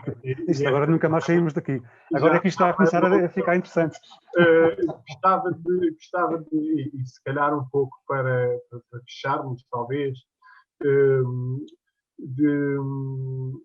e gostava de lançar um último desafio de uma resposta se calhar curta e pegando nisto daquilo que eu e o Fernando estávamos a dizer, não é? E da posição e fazendo a referência diretamente ao António e ao Bruno, de nota a nota, e imagem a imagem dentro do livro, e também se calhar, João, pegando no facto de teres feito aquela parceria com o Duarte Bell, não é? E tu também percorreste o percurso e fizeste essa experiência do percurso, e assim rapidamente, porque é também um pouco o tema e esta questão da temporalidade, para fecharmos, um comentário sobre essa relação do instante e daquela coisa do olhar para o sítio exatamente onde se está, com essa continuidade de experiência, e com isto nós temos se calhar o ver ao longe, ou o perceber através da distância temporal, e o perceber-se no espaço em que se está. Se calhar, João, começo por ti. Posso começar, só para... Pronto, eu acho que há aqui duas questões que foram levantadas agora por ti e pelo Fernando, que eu acho que... Pronto, e que tem uma relação com o trabalho que eu fiz com o Duarte e com o próprio... Mas que eu agora gostava mais de focar no vosso projeto. E as duas questões são... Uma tem a ver com esta questão do mapeamento, que é... e que é uma reflexão que nós também aqui no nosso projeto vamos tendo, que é, ok, portanto a paisagem é muito complexa, portanto há imensas camadas, imensas leituras possíveis, imensos modos de abordar e está em permanente transformação, desde o tempo geológico até às transformações, até coisas quase efêmeras, não é? Que acontecem e que desaparecem. E como é que, de alguma forma, é possível construir uma memória da paisagem e neste registro, nesta tentativa de mapeamento, o que é que se guarda, não é? Porque podemos ter, é um caminho de um registro exaustivo, quase tipo Google Maps, não é? Que fotografa o mundo inteiro por satélite, por Street View, por tudo. Mas isso ao mesmo tempo, isso é quase um scan que não agarra nenhum fragmento, que não toma decisões, não é? E como é que fazemos esse mapeamento? E com que profundidade, e com que ritmo, e com que metodologia? E eu acho que o vosso projeto é muito interessante também para essa reflexão, porque são diferentes autores que tomam diferentes opções sobre um território idêntico, ou seja, e estas diferentes paisagens misturam-se e de alguma forma transportam-nos para aquilo que é a nossa própria construção da paisagem, quase numa lógica de um sistema neuronal, não é? Que nós também não temos a capacidade de captar o mundo todo, não é? O nosso cérebro é bastante poderoso, mas não tem essa capacidade, e aquilo que nós consideramos que são as nossas paisagens, as coisas que nós vamos guardando, são também fragmentos de bocados de realidade, tal e qual como aqui neste projeto nós encontramos. Portanto, esse lado do mapeamento e do registro, que neste projeto mais recente que eu também trabalhei com a fotografia, me confrontei com essa, ok, e agora, não é? Portanto, de todas estas possibilidades, qual é o fragmento que interessa guardar e mostrar, não é? E partilhar. E o outro lado, que eu acho que também que é outro problema, que tem a ver com a representação, ou seja, com como é que narrativa é que nós construímos a partir desses fragmentos. E, na verdade, a finitude do livro é fantástica porque a narrativa, de alguma forma, e é como uma partitura de uma música, não é? Está ali, portanto, é linear de certa maneira, eu posso entrar a meio, andar mais depressa, mais devagar, e no ecrã, e quando nós trazemos o visitante também para a própria experiência, esta dificuldade que é pegar nestes fragmentos e pô-los no ecrã sem ser um folhear, não é? E esse desafio que nós aqui na Project Room procuramos muito isso, que é, ok, este lado exploratório de encontrar soluções de representação e de experiência, que eu acho que isso foi muito interessante a esse nível da própria navegação, da aproximação, do afastamento, e eu, no fim deste projeto, já estou com uma série de ideias de outros tipos de interação possíveis, ou seja, este lado exploratório é muito importante. A Project Room tem um bocadinho esta função quase de laboratório, onde nós vamos testando. O Fernando falava da questão do tempo e do ritmo, e que o visitante, quando ouve um texto, tende a parar, quando a fotografia não tem texto, tende a navegar de forma mais rápida, e isso é muito interessante. É muito interessante, só entrando aqui em termos de intervalo, António, aquela questão porque há uma materialidade, fala-se sempre muito do som como uma coisa imaterial e da música como uma coisa imaterial, mas na verdade há uma materialidade sempre muito presente, não é? Sim. Sim, e que por vezes é um pouco esquecida, digamos, porque não faz parte, digamos, do cardápio, por assim dizer. E mesmo esta questão da colocação dos instrumentos, por exemplo, no espaço, digamos. Até as próprias relações, aquilo que estavas a referir é muito interessante, porque, por exemplo, há escritos, não é, de teóricos da música, em dado momento a dizerem que com os novos virtuosos da música, que a música deixa de se perceber, que aquilo é só virtuosismo. E eu estou a crer que, por exemplo, em relação a certos escritos, é pelo facto de música ser feita em igreja, por exemplo, que são espaços muito reverberantes em que tem que haver uma lentidão maior na percepção. Eu, por exemplo, um dos espaços mais terríveis em que toquei foi aquela igreja ali da Praça de Londres, que tem reverberações na ordem dos 7 segundos. Portanto, quer dizer, quando eu toco um acorde, se há um coro que está a cantar e eu toco outro acorde, o coro vai ouvir ainda o acorde anterior, e isto vai criar um problema grande. A parte interessante nisso é que tenho também a ideia de que aquilo que nós chamamos de música monofónica, não é? O canto gregoriano, em que eles só cantariam uma linha, pronto, porque coitadinhos não conseguiam fazer melhor. Não é? Eu acho que é uma falácia, digamos assim, porque de facto aquilo é feito para ressoar na igreja. E portanto as notas vão ficar suspensas e vão criar um fantasma que não está escrito, não é? Mas que está lá presente. Portanto, esta relação com o espaço é mais complexa, digamos, do que isso. Eu tendo normalmente e ultimamente a considerar, não, por exemplo, a questão não me interessa tanto, digamos, o que eu chamaria o espaço, mas aquilo que eu chamaria o campo. Ou seja, um lugar onde cada ponto pode ser a várias dimensões. Eu digo por brincadeira, agora até já deve ser pior, quer dizer, quando dizem que o espaço onde me movo está a 3 dimensões, eu penso que os meus impostos operam a 40 e tal dimensões, eu fico a pensar que os meus impostos são mais interessantes, digamos, do ponto de vista conceptual, do que a minha materialidade física, e isso incomoda-me. Por causa disso. Portanto, acho que há aqui outras camadas, não é? A considerar que se podem e que devem considerar também até com a questão do tempo, não é? Pronto, eu não estava a querer avançar muito para dar espaço para o Bruno, não é? Para a coisa não ser muito repetitiva, digamos assim, mas sim. Este efeito do som que perdura no espaço ou no tempo, não é? Isto faz-me lembrar ali quando estávamos a decidir a programação, quando passamos com o cursor e ativamos um som e quanto tempo é que ele fica presente, não é? Isto é quase como se estivéssemos a ver o edifício em que aquilo está a tocar, não é?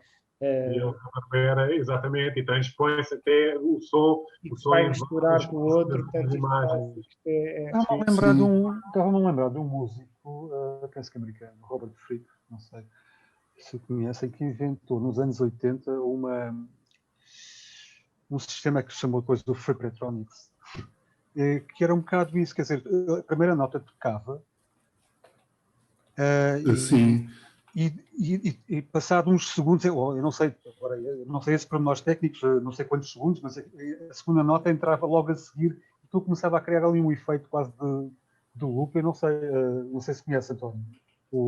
Sim, no fundo eu penso que é um método que era muito utilizado também, como é que se diz, da utilização embora aqui fosse por pedal, não é? Mas a ideia é o que se utiliza na altura, até para certas músicas ao vivo, o tape loop. Ou seja, nós chamamos, o termo já não se utiliza hoje, que é pescadinha, não é? Já não tem sentido utilizar, mas se utilizava muito no cinema, não é? Que é o que nós chamamos o loop hoje. E que no fundo a ideia é grava-se num gravador a fita, e como o outro gravador está distante espacialmente, ela é lida depois no outro gravador. Ok. E depois pode-se fazer, como é que se diz, em ciclo, não é? Portanto, outras vezes não. E, portanto, conforme a distância a que os dois gravadores estão, as duas cabeças, a de leitura, a de gravação e a de posterior leitura, isso cria um efeito, digamos, de repetição. Há uma obra do Jorge Peixinho, de 1967, mais ou menos, e era muito típico o esquema na altura, chamado Harmónicos, em que é exatamente isso. A primeira versão é o piano toca e cerca de 6 a 8 segundos depois ouve-se o que o piano tocou. E o próprio pianista vai jogando de acordo com certas regras com aquilo que foi tocando. Claro que há umas regras para isso, não é? Mas é nessa lógica do tape loop, que às vezes pode ser tape loop fechado ou aberto, no caso do Peixinho, ou seja, é uma espécie de delay, de eco, de retardo. Sim, mas isso também vai criando, digamos, um espaço. Eu devo dizer que, por exemplo, no caso daquele exemplo que eu referi da Mãe d'Água, um dos problemas que tive foi que a música que fiz, e há exemplos disso noutros colegas meus, não para ali, mas para um outro espaço, por exemplo, eu tirei toda a reverberação, porque a Mãe d'Água tem um problema, que tem reverberações na ordem dos 10 segundos. O que é que isso quer dizer? Quer dizer que qualquer clique se transforma num drone, não é? Num som que fica. E, portanto, isto tem implicações composicionais grandes, não é? Ou seja, quando a obra foi repetida no Oculta Ajuda, que é um espaço, digamos, normal para concerto, eu tive que introduzir as reverberações que não estavam lá e, portanto, a obra fica um pouco diferente do espaço. Falámos há bocado da questão do concreto e do abstrato, e essa questão acho que está a forma, as paisagens mudam com o tempo e complexificam-se ou simplificam-se, dependendo do tipo de intervenção que sofrem, ou de agentes humanos ou outros. Mas é curioso verificar que a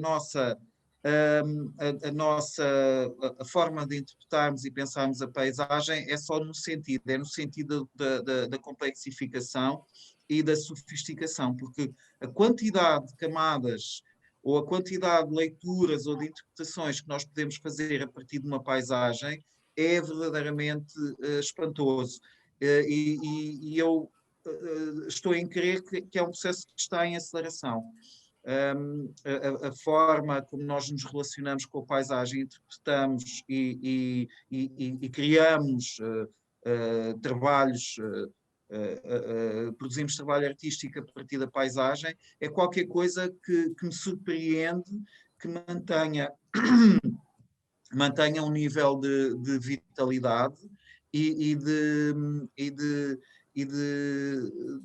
portanto, existe. A paisagem não é, a nossa forma de interpretarmos a paisagem é tudo menos que qualquer coisa estática, está num processo profundamente dinâmico, e aquilo que temos estado a falar aqui ao longo deste tempo, eu julgo que tem posto isso em evidência. Acho que é qualquer coisa que nós podemos concluir daquilo que tudo tem estado aqui a ser falado, é que há um acrescentar, de camadas em cima de camadas, por cima de qualquer coisa que, se pensássemos de uma forma mais ligeira, menos despreocupada, poderíamos achar que é qualquer coisa de muito simples, muito finito, mas é tudo menos isso não é verdade de todo. É francamente interessante verificar todas as camadas de interpretação e leitura da paisagem que estão a ser, que existem atualmente. E, nesse sentido, o vosso projeto é de uma extrema pertinência, quer na maneira como vocês abordam, a maneira como vocês definiram o projeto na sua raiz, tal como os convites que vocês fizeram e a equipa que reuniram, que tem uma visão multidisciplinar da paisagem, mesmo que exista uma preponderância da fotografia, dentro da abordagem fotográfica, existem formas muito diferentes. E essa diversidade é qualquer coisa que eu acho muitíssimo interessante no projeto da invenção da amnésia e em todos os eventos que se vão seguir. Há aqui uma tendência para a Estrada Nacional 10 é praticamente um círculo fechado, não, está mais perto, é mais do que 270 graus. Portanto, há aqui esta coisa de querer fechar uma coisa, mas ficar sempre alguma coisa em aberto. Eu acho interessante que o trajeto da estrada, que faz uma espécie de um C, quase que fecha em círculo, há aqui há quase como na própria geografia desta estrada, uma ideia de deixar qualquer coisa sempre em aberto e de qualquer coisa que está imperfeito e que requer uma observação e uma nova tentativa de leitura. Eu não sei se isso foi inocente ou foi desejado, mas essa ideia da estrada fazer um quase círculo, e o quase é toda a diferença, acho muitíssimo interessante. É curioso, já agora, pegando nisso, a Nacional 10 é interrompida por um rio, de certa forma, não é? E o que é engraçado é que durante um século houve 4 planos para ligar o rio. Os dois, o Rio Tejo ao Rio Sábio, nenhuma se concretizou. 4 planos. Planos para ligar o Rio Tejo ao Rio Sábio. Através de um canal fluvial. E nenhum deles foi concretizado. Okay. O último foi imediatamente, pouco tempo antes da decisão de construir a ponte. De 25 de Abril. É curioso. Não é? Entre 1953 e 1956, mais concretamente. 4 planos. Os planos existem, sei onde é que eles estão e gostava de trabalhar sobre isso. Gostava imenso de trabalhar sobre isso, precisamente não é para fechar, a intenção não é fechar, mas é acrescentar mais uma camada. Não é? É acrescentar mais uma camada a toda esta complexidade que já existe aqui. É apenas um dado curioso, não? Já falámos do tempo geológico seria uma reabertura da ligação Tejo Sado, porque o Tejo já desaguou onde é agora a Foz do Sado. Portanto, a geologia... Sim, é verdade. Tejo, Sim. É verdade. Eu só tinha para já, gostava também de vos dar os parabéns pela iniciativa e que eu acho que abre enormes perspectivas nos vários domínios, não é? Como já temos vindo a ver e como o João, o Bruno já também chamou a atenção. Há só apenas uma referência ou duas que eu acho que é interessante, ainda articulando com a questão do som. E não referi, porque, quer dizer, é uma referência tão, costumo trazer para alguns músicos, tão óbvio que, enfim, que não faria muito sentido aqui estar a repisar, mas é interessante também, de uma certa maneira, de olhar a paisagem, de ver como é que, do conceito de soundscape, forjado nos anos, o termo já existia antes, mas que é forjado nos anos 70 pelo Murray Schafer, e como metodologia de descrição de um ambiente, chamemos assim, através de uma coisa que é interessante, porque há um aspecto que eu acho que é interessante, que é, normalmente, fala-se sempre muito na paisagem sonora, descreve-se o que por lá anda, mas nunca se nomeia o que por lá anda, que o próprio Schafer denomina como factos sonoros. Ok, os habitantes das paisagens sonoras, chamemos-lhe assim, são estes factos sonoros. Portanto, e que depois são caracterizados e que eles próprios constituem e contribuem para a paisagem. O que é interessante é que, em relação a esta noção da descrição da paisagem, há um compositor, talvez menos conhecido, porque não teve um mediatismo nesse sentido do Murray Schafer, e que é o Pierre Marietin, compositor suíço, que vai também interessar-se pelo aspecto, digamos, urbano, e não só, mas também da paisagem. E há um projeto que eu acho que é curioso, agora colando com aquilo que o Fernando estava também a dizer, das paisagens, digamos, dos lugares suspensos, chamemos assim, ou que mudaram de função, ou assim. Há um caso que eu acho que é muito interessante, que é e que tem a ver com esta questão da manutenção, porque eu penso que vai desaparecer, como foi concebido da memória das pessoas, que é um bairro, que é o Quartier des Poètes, em Pierrefitte-sur-Seine, que é um arrebal, quer dizer, é um subúrbio de Paris, em que durante os finais dos anos 70, princípios dos anos 80, foi construído um bairro, aquela maneira, digamos, dos anos 70, 60, 70, construção social, mas ao mesmo tempo procurando, enfim, alguma preocupação, sim, também de caráter social, sobretudo levada a cabo por câmaras, digamos, mais de esquerda. E o que é interessante é que este bairro dos Poetas, que foi feito depois com materiais de construção não muito bons e a sua degradação foi brutal, portanto, se vocês virem imagens na internet, hoje em dia ele já está a ser demolido e, portanto, já se está a preparar para ser outra coisa, mas tem um aspecto muito curioso, que foi, ele foi concebido desde o início com a presença de um compositor, neste caso o Pierre Marietin. Porquê? Porque também para que fosse pensado não só a articulação do espaço e dos fluxos, digamos, materiais, de espaço, mas também sonoros.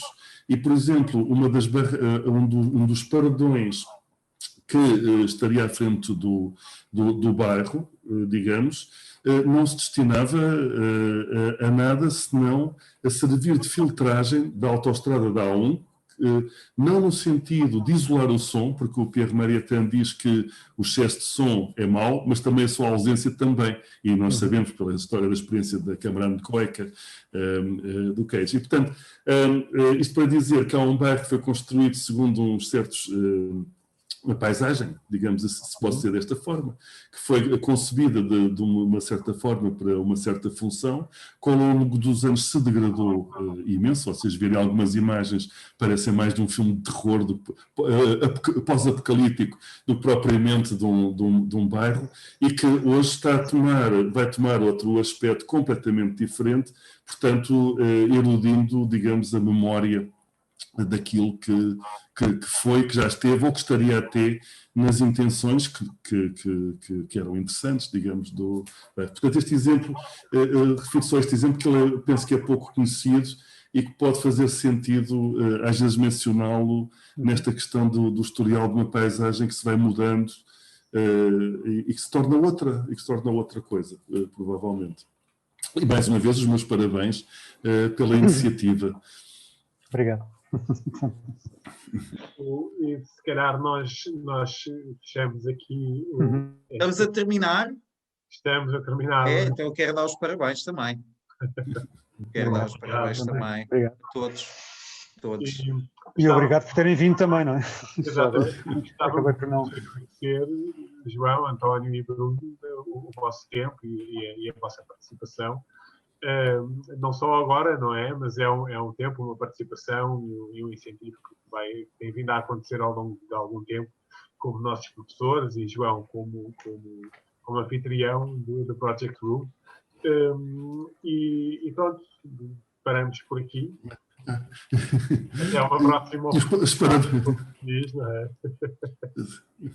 Muito obrigado. Desculpa, Miguel, provavelmente vais ter que repetir porque eu interrompi-te, isto por questões de corte, mas eu queria também só dar os parabéns por causa do site, de facto não mencionei, e peço desculpa desta inconveniência, mas a ideia daquele Project Room é bastante interessante. Não explorei ainda completamente, mas vou fazê-lo. Portanto, acho também os meus parabéns por isso. Miguel, Obrigado, agora só para terminar, pronto, eu acho que a exposição inaugurou agora e vai estar visitável até abril e esperemos que haja oportunidade de isto, que ela seja pretexto para outras conversas e que ganhe aqui muitos ecos, não é? Que eu acho que é um projeto que tem muito mérito e que merece esses ecos. Esperemos que os tempos que atravessamos não façam a barreira da autoestrada, a barreira sonora, que não impeçam que esta exposição tenha essa oportunidade destas conversas e de outros encontros. Conseguimos que o último confinamento não nos impedisse de avançar com o projeto, não é? Portanto, só ganhamos ainda mais coragem para conseguir que este também não impeça, não é? É um verdadeiro projeto interconfinamento. Exatamente. Pronto, agradecer então uma vez mais a vossa presença. Obrigado também. Obrigado pelo convite. Eu agradeço também daqui da minha parte a todos. E sobretudo aqui, gostava de... Acabei por não... Foi um prazer. Foi mesmo um prazer. Aliás, a hora tardia revela isso, não é? Miguel, tinhas falado 1h30, onde é que já vai esse tempo? Não pode. Exatamente. O que nós não dissemos é que vamos jantar e depois voltamos. Essa foi a parte que nós não dissemos. Mesmo acho que vai ficar, depois de editado e tudo, vai ficar um objeto, uma peça mesmo. Isto depois vai ser cortado, não é? Este passo final. Não. Vamos pôr só esta parte que tu estás a dizer, Bruno. Sim. Apagamos tudo o resto. E ouviu-se daqui o alarme do ateliê, vamos incluir também. Eu há bocadinho estava a ver o tempo, porque até às 7 eu tinha que desligar o alarme. E estava, portanto, às 7, como tu me tinhas dito, 1h30, no máximo. Portanto, às 7 eu estava tranquilo e estava a ver as 7 a aproximarem-se e estava a começar a ficar mesmo aflito, estava mesmo a ficar, porque se o Alexandre entrasse com o alarme ligado, era catastrófico, era aqui um sarilho. Aquilo desencadeava para desligar, não é? Sim. Mas pronto. Então, olha, muito obrigado uma vez mais a todos e vemo-nos aí numa próxima oportunidade, ao vivo ou no Zoom. Sim. Quando for ao vivo temos mesmo que fazer uns brindes. É verdade. Temos mesmo. Exatamente. Há muita coisa que está a ficar por... Está aqui um acumular de temos que fazer muitos brindes. Vamos pôr tudo em dia. É verdade. Vai ser anos também para recuperar esse atraso. Vão ser feita precisados abruptamente para repor os níveis numa zona confortável. Muito obrigado pela minha parte também, pelo convite e muitos parabéns a todos. Foi Obrigado, Bruno. Obrigado. Obrigado. Obrigado também. Então, Até breve, até breve. Até breve, então. Até breve. Até breve. Tchau.